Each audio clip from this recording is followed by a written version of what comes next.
북한의 6차 핵실험에 우리 군은 대북 감시와 경계 태세를 격상했습니다. 또 한미 공조 아래 다양한 대응 방안을 검토하고 있다고 밝혔습니다. 이번에는 국방부 중계차 연결합니다. 강정규 기자. 네, 국방부입니다. 네, 북한의 6차 핵실험에 대한 우리 군의 공식적인 분석 결과가 나왔는지 모르겠습니다.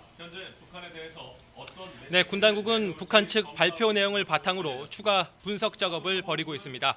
북한 측 주장대로 수소폭탄 실험이 맞는지, 또 대륙간 탄도미사일 ICBM에 탑재할 수 있을 만큼 탄두를 소형화한 것인지 등이 분석 대상인데요. 북한 발표에 따라 군 당국도 오늘 낮 함경북도 길주군 풍계리 일대에서 발생한 인공지진이 북한의 제6차 핵실험이라고 규정했습니다.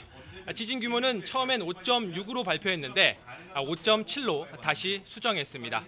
군 당국은 위기조치반을 긴급 소집하고 전군의 대북 감시 경계 태세 강화를 지시했습니다. 또 한미 공조 아래 북한군의 동향을 면밀히 감시하면서 다양한 대응 방안을 검토하고 있는데요. 북한 측 발표 내용과 핵실험의 강도 등에 대한 분석 결과에 따라 대응 수위를 정하게 될 것으로 보입니다. 북한 핵실험에 대한 정보를 확인하기 위해 대기 중 핵물질을 수집하기 위한 작전이 전개될 것으로 보이고요. 우리 군이 개발한 신형 탄도미사일과 미군의 전략무기 등을 동원한 무력 시위를 포함해 군사 옵션도 논의될 전망입니다. 북한의 이 수소탄의 위력이 설계값에 충분히 도달을 했다 이렇게 주장하고 있는데 실제로 ICBM 장착용 수소폭탄 실험이다 이렇게 저희가 단정할 수 있을까요? 네, 북한 측 주장이 맞다면 오늘 핵실험은 북한이 ICBM 장착용이라면서 공개한 장구형 수소폭탄 모형을 터뜨린 것으로 보입니다.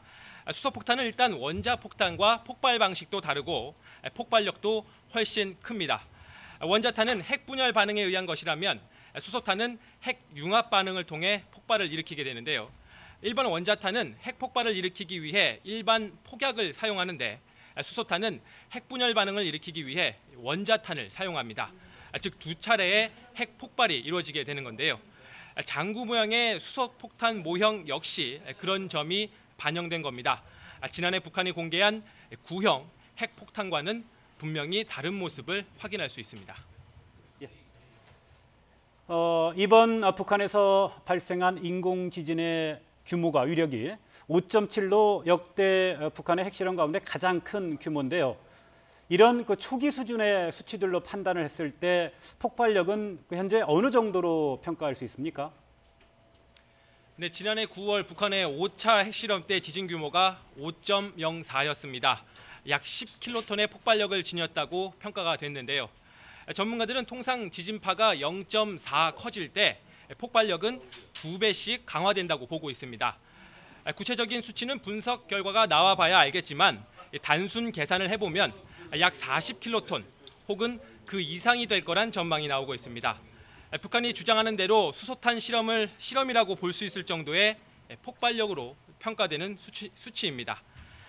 그러나 북한이 실제 수소폭탄 실험을 했는지 그리고 북한이 공개한 모형이 실제 이번 핵실험에 사용된 것인지는 앞으로 면밀한 분석이 필요한 부분입니다. 지금까지 국방부에서 YTN 강정규입니다.